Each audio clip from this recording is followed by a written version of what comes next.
Hoje nós vamos pegar os capítulos 5 e 6, mas eu vou fazer a leitura apenas do capítulo 5. Na semana passada nós vimos como é fazer a vontade de Deus com Deus.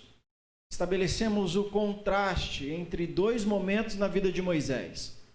Um, quando ele tenta sozinho seguir os seus próprios planos e no tempo dele libertar o seu povo.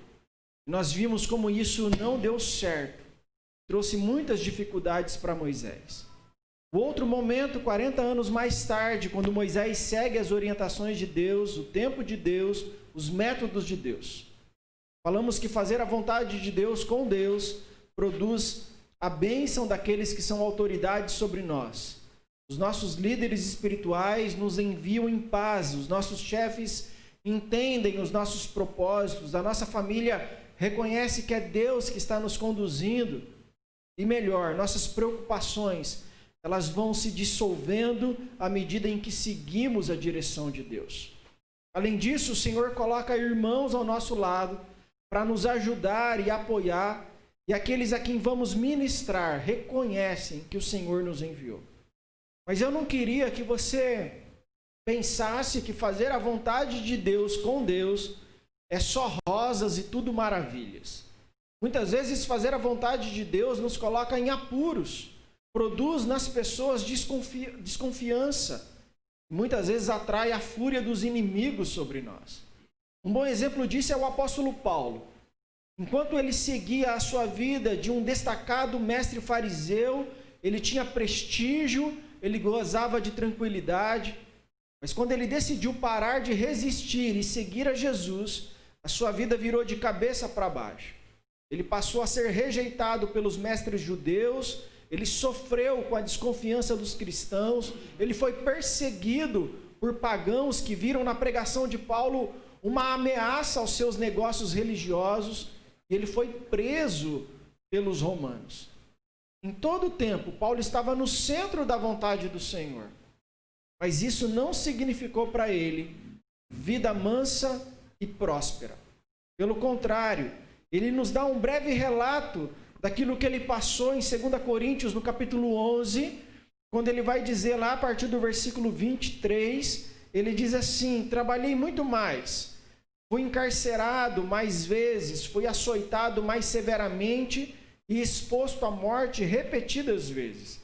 5 vezes recebi dos judeus 39 açoites, 3 vezes fui golpeado com varas, 1 vez apedrejado, 3 vezes sofri naufrágio, passei 1 noite e 1 dia exposto à fúria do mar, estive continuamente viajando de uma parte a outra, enfrentei perigos nos rios, perigos de assaltantes, perigos dos meus compatriotas, perigos dos gentios, perigos na cidade, perigos no deserto, perigos no mar, perigos dos falsos irmãos. Trabalhei arduamente, muitas vezes fiquei sem dormir, passei fome e sede, e muitas vezes fiquei em jejum, suportei frio e nudez, e além disso enfrento diariamente uma pressão interior, a saber, a minha preocupação com todas as igrejas. Então, antes de Paulo seguir a Cristo e fazer a sua vontade, nada disso tinha acontecido. Todas essas lutas e tristezas e percalços na sua vida vieram após Paulo alinhar a sua vida à vontade de Deus. Por isso eu não quero deixar a impressão de que fazer a vontade de Deus é sinal de vida fácil. Semana passada eu quis mostrar que fazer a vontade de Deus com Deus, as coisas fluem, mas não significa que não haverá oposição, que não haverá dificuldades, que não haverá momentos de desânimo, que não haverá decepções. Dito isso, quero ler Êxodo capítulo 5, que diz assim: depois disso, Moisés e Arão foram falar com o faraó e disseram: assim diz o Senhor, o Deus de Israel, deixe o meu povo ir para celebrar-me uma festa no deserto. O faraó respondeu: quem é o Senhor para que eu lhe obedeça e deixe Israel sair? Não conheço o Senhor e não deixarei Israel sair. Eles insistiram: o Deus dos hebreus veio ao nosso encontro. Agora permite-nos caminhar 3 dias no deserto para oferecer sacrifícios ao Senhor, o nosso Deus. Caso contrário, ele nos atingirá com pragas ou com a espada. Mas o rei do Egito respondeu: Moisés e Arão, por que vocês estão fazendo o povo interromper suas tarefas? Voltem ao trabalho. E acrescentou: essa gente já é tão numerosa e vocês ainda os fazem parar de trabalhar? No mesmo dia, o faraó deu a seguinte ordem aos feitores e capatazes responsáveis pelo povo: não forneçam mais palha ao povo para fazer tijolos, como faziam antes. Eles que tratem de ajuntar palha, mas exijam que continuem a fazer a mesma quantidade de tijolos. Não reduzam a cota. São preguiçosos e por isso estão clamando: iremos oferecer sacrifícios ao nosso Deus. Aumentem a carga de trabalho dessa gente para que cumpram suas tarefas e não deem atenção a mentiras.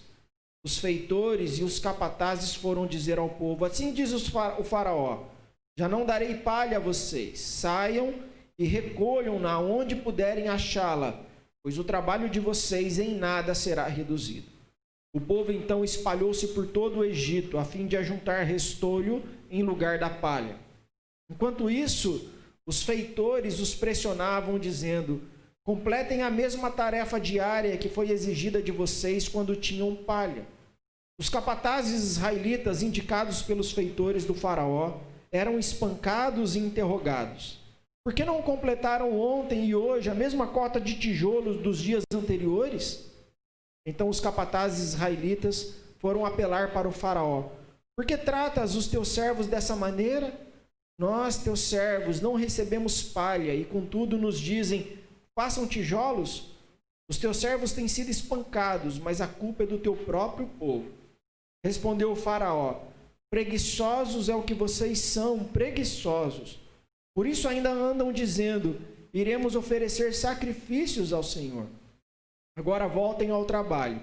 Vocês não receberão palha alguma. Continuem a produzir a cota integral de tijolos.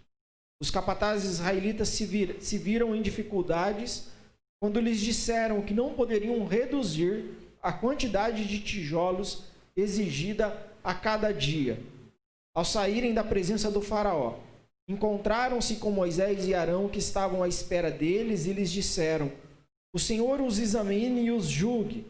Vocês atraíram o ódio do faraó e dos seus conselheiros sobre nós, e lhes puseram nas mãos uma espada para que nos matem. Moisés voltou-se para o Senhor e lhe perguntou: Senhor, por que maltrataste este povo? Afinal, por que me enviaste?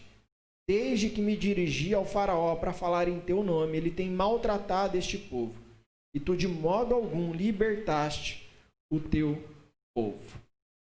Meus irmãos, o capítulo anterior terminou então com Moisés e Arão conversando com os líderes hebreus, fazendo os sinais que Deus mandou. E o resultado nós vimos a semana passada, Êxodo 4:31, e eles creram.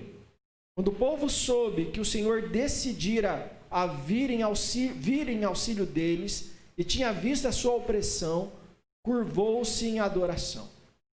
Imagine que todos estão entusiasmados. Moisés, que havia sido rejeitado por esse povo 40 anos atrás, agora se sente acolhido e aclamado como o futuro libertador desse povo.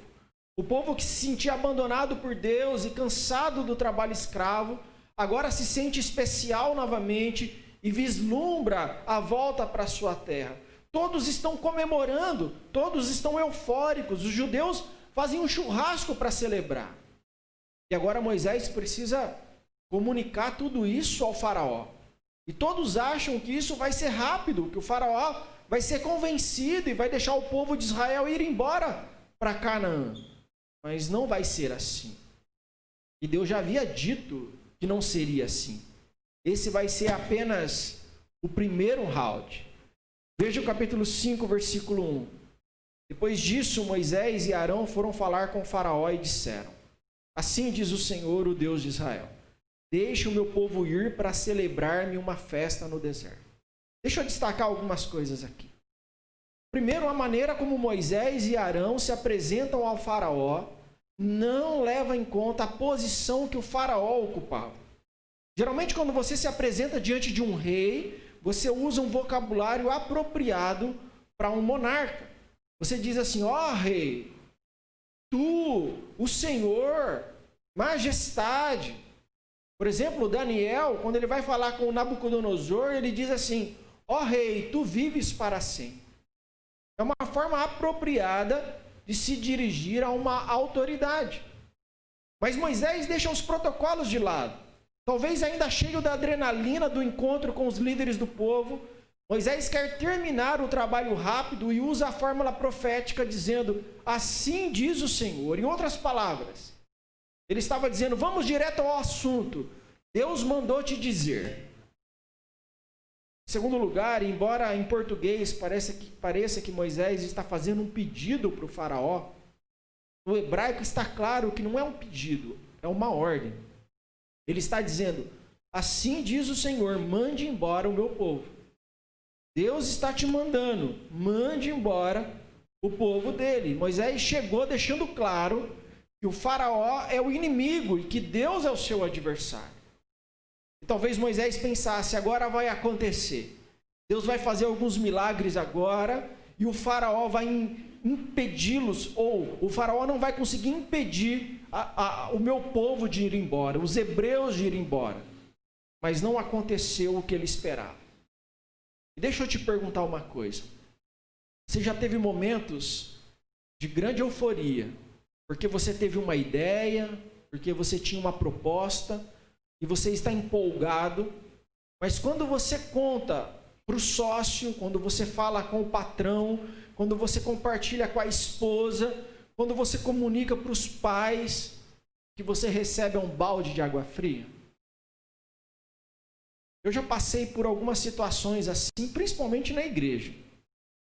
Porque eu pesquisei, porque eu estudei, eu orei, eu me aconselhei, eu passei algumas noites sem dormir. E quando eu fui apresentar o projeto na igreja, a liderança tratou de acabar com a minha euforia. Não tiveram a mesma empolgação que eu tive. Não viram os mesmos benefícios que eu vi. Não acharam que era a vontade de Deus como eu achava que fosse. Foi isso que aconteceu com Moisés. Olha o que diz no versículo 2. O faraó respondeu: quem é o Senhor para que eu lhe obedeça e deixe a Israel sair? Não conheço o Senhor e não deixarei Israel sair. O faraó não era apenas um rei, ele era tido como um semideus. Ele era adorado pelos seus súditos. E como o Egito adorava vários deuses, o faraó estava familiarizado com o nome dessas divindades, e com certeza sabia o nome de Yahvé, o nome dos hebreus, o nome do Deus dos hebreus. Então, quando ele diz quem é o Senhor, ele não está dizendo que não conhece o Senhor. Ele está dizendo que ele não se submetia a esse Deus. Ele não se submetia a esse Senhor. Esse Deus Yahvé não é mais importante do que ele, o faraó. Porque para ele, um Deus que permitiu que o seu povo fosse escravizado numa terra estrangeira, deveria ser visto como fraco, impotente. Que Deus é esse que não consegue proteger o seu próprio povo? O faraó estava dizendo: não conheço esse Deus, não obedeço esse Deus, por isso Israel não vai sair. Então aquele primeiro round tinha terminado sem um vencedor. Moisés havia dado um golpe e o faraó tinha defendido muito bem. Então nós vamos agora ao segundo round. Quando Moisés insistiu com o faraó, dizendo que Deus havia aparecido a ele, o faraó então responde, os versos 4 e 5. Moisés e Arão: por que vocês estão fazendo o povo interromper suas tarefas? Voltem ao trabalho. E acrescentou: essa gente já é tão numerosa e vocês ainda os fazem parar de trabalhar. Parece que desde que Moisés falou com os líderes dos hebreus, eles não quiseram mais trabalhar. Por que eu vou trabalhar como condenado? Por que eu vou trabalhar como um escravo se Deus veio me libertar? Eles também tinham a expectativa de que essa libertação seria instantânea. Som. Eles tinham essa expectativa de que essa libertação seria instantânea, imediata. Eles também estavam eufóricos com tudo isso. E deixa eu fazer uma aplicação para nós. Muitas vezes nós pensamos que as promessas de Deus, que a resposta de oração ao nosso clamor, de que a vontade de Deus vai se cumprir de maneira imediata, de maneira instantânea. Mas na maioria das vezes, não é assim. Nós já falamos nessa série de mensagens de que o tempo de Deus ele é diferente do nosso. Moisés já devia ter aprendido isso. Muitas vezes, entre a promessa e a sua concretização, se passam muitos anos. Muitos anos. Quando Paulo escreveu aos Tessalonicenses, precisou advertir alguns irmãos que estavam vivendo ociosamente. Eles aguardavam a promessa da volta de Jesus e por isso eles não queriam mais trabalhar. Mas Jesus disse que voltaria, para que eu vou trabalhar? E eles queriam ficar esperando a volta dele. E aí então Paulo disse para eles, se alguém não quiser trabalhar, também não coma. Se alguém não quiser se esforçar, também não vai ser sustentado pela igreja. Somente as seitas é que mandam seus fiéis saírem dos seus empregos, venderem os seus bens e esperarem em determinado lugar a volta de Jesus. Jesus disse sim que nós deveríamos vigiar, mas isso não é nos abster das nossas responsabilidades, porque o dia e a hora ninguém sabe quando vai acontecer. E essa notícia de que seus servos estavam sem trabalhar chegou ao faraó. E o faraó já estava contabilizando os prejuízos. Sua principal mão de obra estava em greve, e Moisés e Arão são tidos como o pessoal do sindicato que incentivou os escravos a pararem de trabalhar. E o patrão, em vez de acatar as reivindicações do sindicato, resolve aumentar o trabalho. Olha o que vai dizer nos versos 6 a 9. No mesmo dia, o faraó deu a seguinte ordem aos feitores e capatazes responsáveis pelo povo: não forneçam mais palha ao povo para fazer tijolos como faziam antes. Eles que tratem de ajuntar palha, mas exijam que continuem a fazer a mesma quantidade de tijolos, não reduzam a cota. São preguiçosos e por isso estão clamando: iremos oferecer sacrifícios ao nosso Deus. Aumentem a carga de trabalho dessa gente para que cumpram suas tarefas e não deem atenção a mentiras.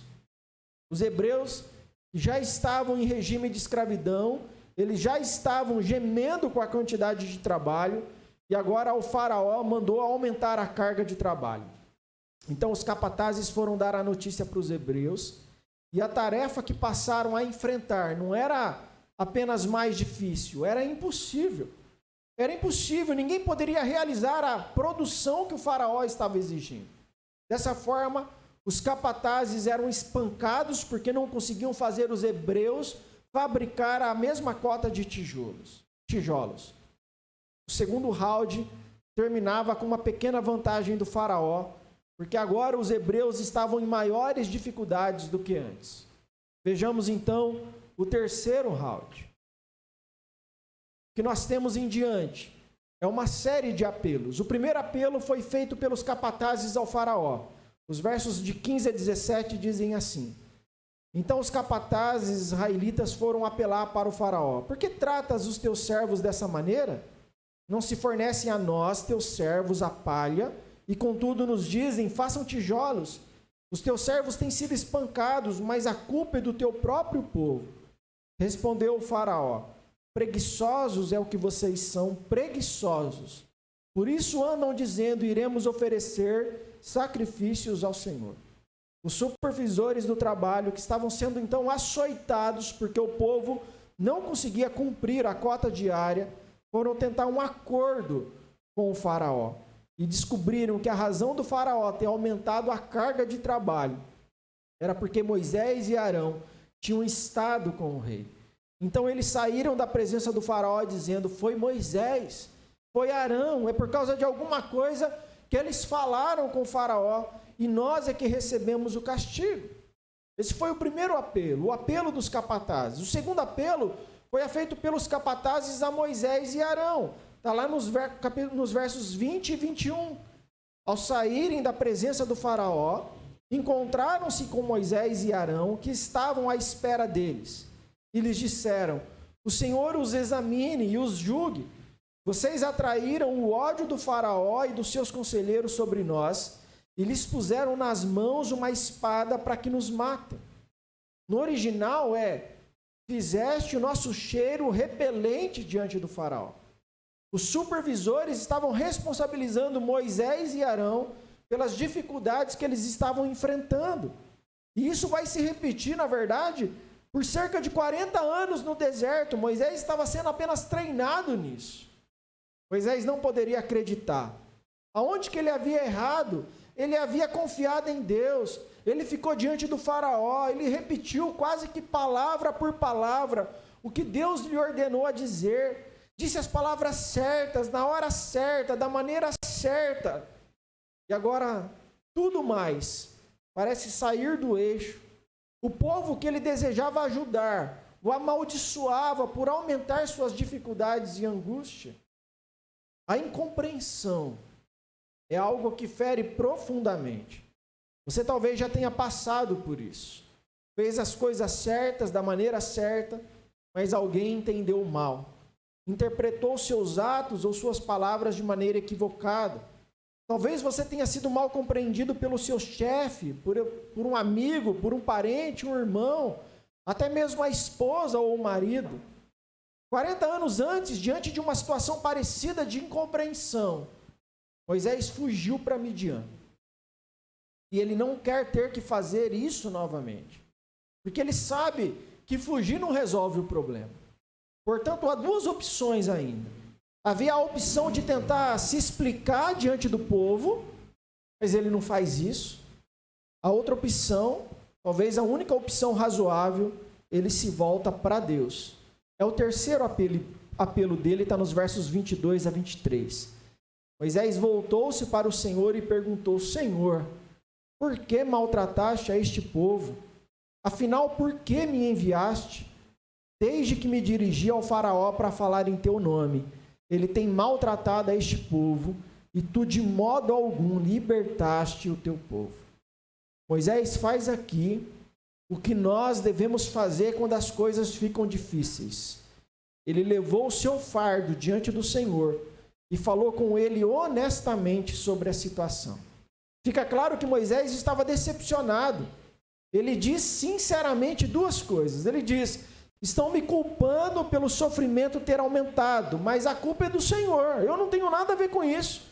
O Senhor tem maltratado este povo. Em outras palavras, Moisés estava dizendo: eu não tenho nada a ver, Senhor. Eu já tinha tentado libertar esse povo no passado e tinha acontecido exatamente isso. Eu não fui compreendido. A segunda coisa sincera que Moisés diz: por que me enviaste? Porque o Senhor me tirou do lugar onde eu estava. Por que o Senhor me trouxe para o Egito novamente? Meus irmãos, o Senhor se agrada quando nós vamos à sua presença com os nossos porquês. Ele sabe que nós temos dificuldade para entender as coisas. Ele sabe que nós não possuímos outras perspectivas como ele possui. Ele sabe que nós conseguimos entender o aspecto, apenas aquele que é mais evidente para nós, que está ali próximo de nós. Por isso o Senhor não fica aborrecido quando nós perguntamos por quê. Por que isso? Por que está acontecendo isso? Toda dúvida, toda pergunta sincera é bem recebida pelo Senhor. Nós deveríamos aprender com Moisés e colocar nossas perguntas diante do Senhor. Porque na maior parte das vezes, as nossas orações são pedidos como Moisés poderia ter orado: Senhor, quero te pedir para que faça cair fogo do céu agora para matar esse faraó que não permitiu o seu povo sair. Moisés poderia ter orado: Senhor, faz o Nilo transbordar e destruir a casa dos egípcios. Senhor, faz os meus irmãos hebreus não me rejeitarem novamente. Ele poderia ter orado, pedido todas essas coisas. Moisés poderia ter pedido inúmeras coisas para que Deus pudesse fazer naquele momento. Mas a sua oração não é um pedido para que Deus possa agir, para que Deus possa fazer. É um pedido para que Ele possa compreender. Um pedido para que Ele possa entender por que o Senhor está maltratando o seu povo. Por que o Senhor me enviou até o Egito novamente? Talvez a nossa oração, meus irmãos, deveria ser menos um pedido de ação de Deus e mais um pedido de compreensão. Em vez da gente dizer: Senhor, livra-nos desse vírus, do Covid-19. Talvez nós devamos orar: Senhor, por que o Senhor permitiu esse vírus na nossa vida, no nosso mundo? Quando nós oramos pedindo para Deus fazer algo, nós estamos meio que dando ordens para Deus. Senhor, faz isso. Senhor, faz aquilo. O Senhor é o nosso servo. Nós já determinamos para Ele o que deve ser feito. E agora nós queremos que o Senhor faça aquilo que nós pedimos. Mas quando nós perguntamos por quê, nós estamos humildemente nos colocando diante dEle para compreender os seus planos. Nós estamos submissos à sua vontade. Nós estamos apenas tentando entender o que o Senhor está fazendo ou vai fazer. E parece que ao final desse terceiro round, Moisés foi atingido em cheio. Nem tanto pela negativa do faraó, mas muito mais pela incompreensão do seu próprio povo. Ele estava revivendo coisas que ele pensou tinha ficado para trás. Moisés está na lona, quase jogando a toalha. Mas o Senhor vai falar com ele no intervalo do próximo round. Eu queria falar um pouquinho sobre essa questão do intervalo. Eu não assisto MMA, eu não assisto boxe, então eu não sei se o intervalo tem algum nome específico. Mas eu estou referindo àquele 1 minuto que o lutador tem para se recuperar dos golpes do adversário e ouvir então as instruções do técnico para o round seguinte, para ele poder voltar para o ringue e lutar mais um período de tempo. Moisés está meio que nesse intervalo. Ele está pedindo para o seu treinador jogar a toalha. Ele está dizendo: olha, a estratégia não está funcionando. Eu fui falar com o faraó não me deu ouvidos. E mais, esse adversário é mais forte do que eu. Aqueles que estavam ao meu lado agora estão vaiando contra mim. Estão dizendo: eu não acredito mais em você. Eu não acredito que você foi enviado por Deus. E Moisés quer acabar logo a luta e voltar para casa. Mas o técnico vai precisar lembrar o seu lutador que está lutando conforme os planos. Porque o que nós vemos aqui nesse texto é Deus encorajando Moisés, porque ele estava se sentindo derrotado. Olha o que diz o capítulo 6, os versos 1 e 2. Então o Senhor disse a Moisés: agora você verá o que farei ao faraó. Por minha mão poderosa, ele os deixará ir. Por minha mão poderosa, ele os expulsará do seu país. Disse Deus ainda a Moisés: eu sou o Senhor. Moisés havia feito uma declaração de guerra ao faraó.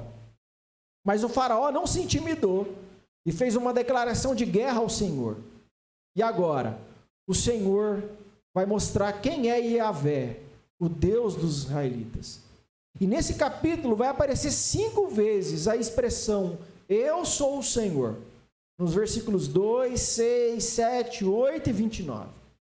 Uma coisa que parece que Moisés precisa ser lembrado frequentemente é que ele é apenas um instrumento. Ele é apenas o representante, ele é o arauto. Ele é apenas quem leva a mensagem. Quem vai libertar o povo é o Senhor. Logo, quem está no ringue, quem está duelando contra o faraó é o Senhor. Quem fala é o Senhor. Quem é desafiado é o Senhor. Quem é mal compreendido é o Senhor. Moisés parece que esqueceu disso. Moisés não é você, sou eu. Moisés ainda estava aprendendo a andar com Deus. Por isso, às vezes, ele tira os olhos do Senhor e ele coloca os olhos sobre ele mesmo. Coloca os olhos sobre o tamanho do seu trabalho ou sobre o tamanho do seu inimigo. Por isso esse intervalo, por isso esse tempo técnico é tão importante. Porque eu e vocês, nós também esquecemos das promessas de Deus. E nós nos abalamos com os obstáculos que nós temos pela frente. E nós também ficamos decepcionados com a nossa pequena capacidade para lidar com os desafios. E assim como Moisés, nós precisamos continuamente, reiteradas vezes, que o Senhor nos recorde que não depende de nós, que depende exclusivamente dele. A segunda coisa que Deus relembra a Moisés é da sua aliança. Deus estava dizendo para Moisés: o faraó os deixará ir, Moisés. Ou melhor, o faraó vai expulsá-los do Egito porque eu sou Yahvé. Eu fiz uma aliança com Abraão, Isaque e Jacó. Eu vou livrá-los do trabalho escravo. Então Deus manda Moisés fazer duas coisas. Avisar os líderes hebreus que eles vão voltar à terra que o Senhor deu a Abraão e a sua descendência. Vão voltar. Eles vão sair do Egito. Diz o versículo 9. Moisés declarou isso aos israelitas, mas eles não lhe deram ouvidos por causa da angústia e da cruel escravidão que sofriam. Não era apenas Moisés que estava na lona após os golpes do faraó.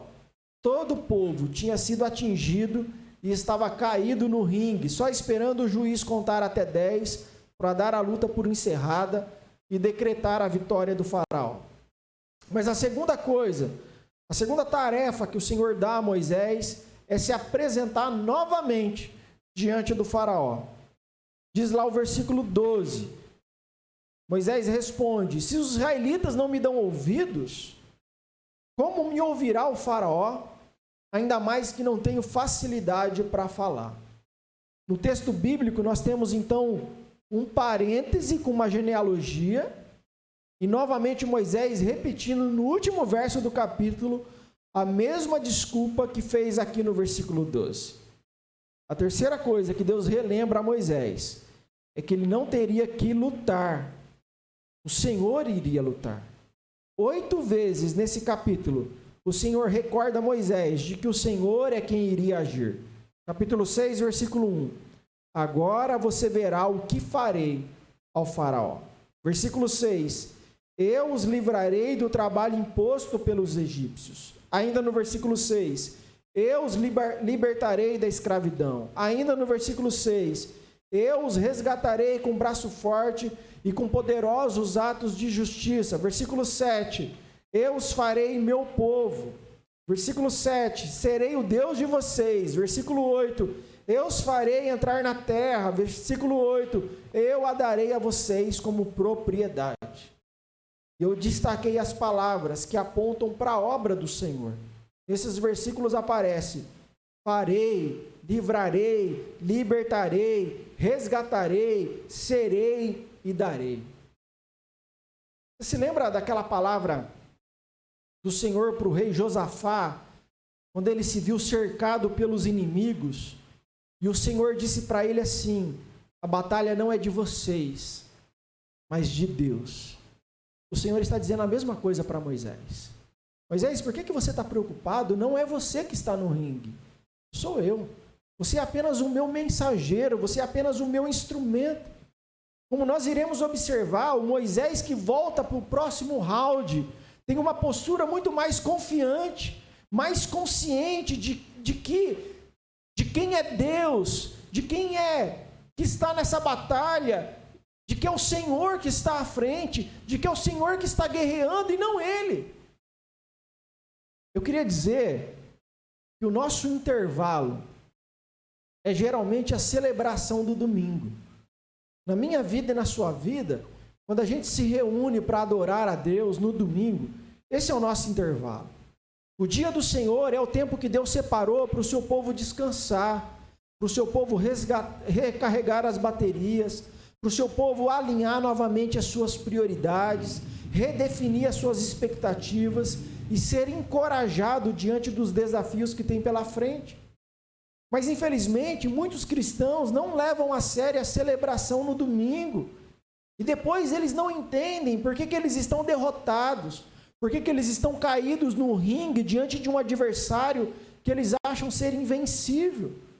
Porque esses cristãos, se é que eu posso chamá-los de cristãos, ainda não entenderam que Jesus já venceu o nosso inimigo. Domingo após domingo, nós nos reunimos como igreja para nós sermos encorajados, para nós sermos lembrados das promessas e de que a luta não é nossa, de que a luta é do Senhor. Por isso, meus irmãos, eu queria encerrar fazendo algumas perguntas para a gente pensar. A primeira pergunta que eu quero fazer é: você está se sentindo frustrado? Você também viu a euforia, por exemplo, de um grande ano receber um balde de água fria? Você tinha feito os planos, você tinha começado a executar alguns projetos e de repente tudo precisou ser arquivado, tudo precisou ser parado.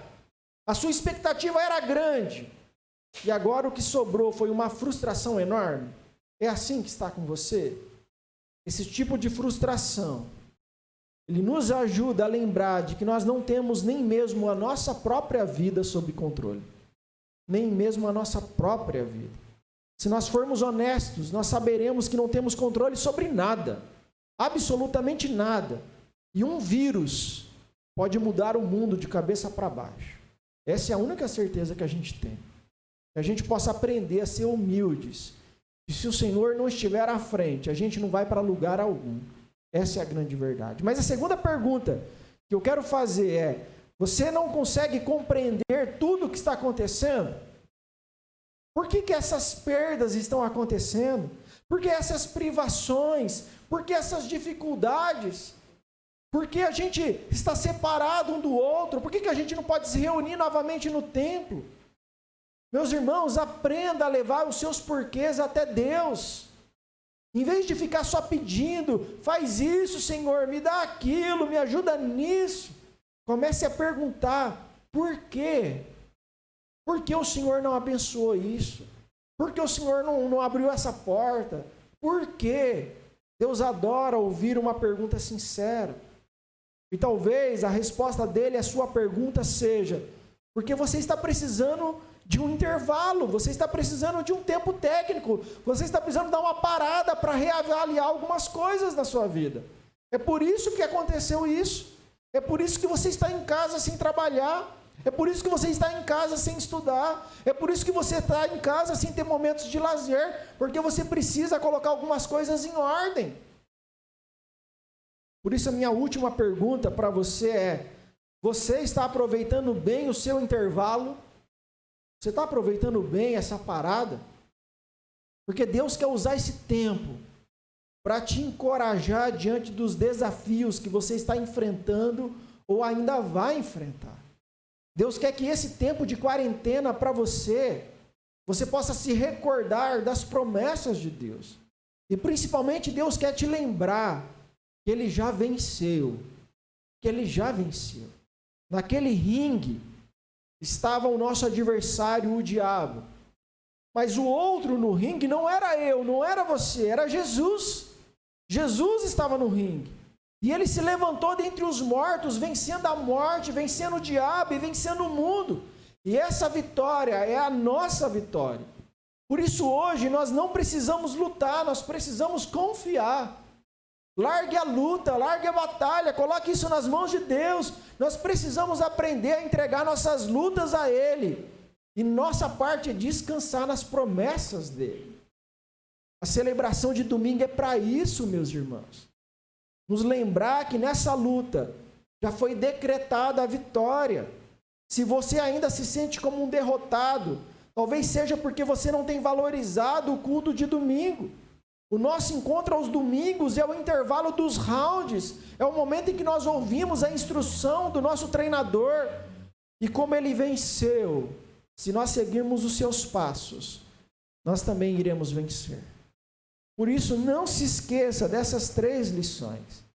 Se você está se sentindo frustrado, talvez seja o momento de você descer um pouquinho do pedestal e ser um pouquinho mais humilde, porque você não consegue controlar nada na sua vida. Quem controla é o Senhor. Então, para de achar que depende de você. Não depende de você. Depende de Deus. Submeta-se a Deus. A segunda lição: você está conseguindo compreender tudo isso que está acontecendo ao seu redor? Por que está acontecendo isso com essas empresas? Por que está acontecendo isso com o meu país? Por que está acontecendo isso no mundo todo? Em vez de você ficar mandando Deus fazer, faz isso, faz aquilo. Ó Deus, devolve o nosso culto no domingo. Senhor, nos permite voltar para a escola, para a faculdade. Não é essa oração que nós temos que fazer. A nossa oração é: por que o Senhor está fazendo isso? Qual é a lição que nós precisamos aprender disso? Como que o Senhor está trabalhando a minha família a partir disso? Essa é a pergunta que nós temos que fazer. E a última é: você está aproveitando bem o seu intervalo? Esse tempo de quarentena, Esse tempo que ainda que você esteja trabalhando, mas você está sem poder ir para shopping, sem poder ir para o parque, sem poder muitas vezes visitar os seus parentes. O que você tem feito com esse tempo? Você tem se aprofundado no conhecimento da palavra? Você tem se aprofundado na intimidade com o Senhor? Você tem valorizado mais a sua família? Ou, ao final de tudo isso, a sua vida vai continuar igual a antes da quarentena? Aproveite bem esse intervalo. É assim que o Senhor fez com Moisés. Moisés, senta aqui um pouquinho no banquinho, respira fundo, eu vou te falar algumas coisas importantes. Essa batalha não é sua, a batalha é minha. Talvez o Senhor esteja, durante esse tempo, fazendo a gente se lembrar disso. Não adianta você batalhar lá no seu serviço, porque não depende de você. Não adianta você querer chutar o balde, não adianta você querer forçar a abrir a porta, não adianta você achar que se você fizer mais as coisas vão acontecer, porque não depende de você. O que você tem que fazer é depender mais do Senhor. É isso que o Senhor está dizendo para a gente. Aproveite o seu tempo de intervalo, dependendo mais do Senhor, confiando mais nele, entregando as suas lutas para Ele, aprendendo as lições que Ele tem para te ensinar e descansando nas promessas que Ele tem para a sua vida.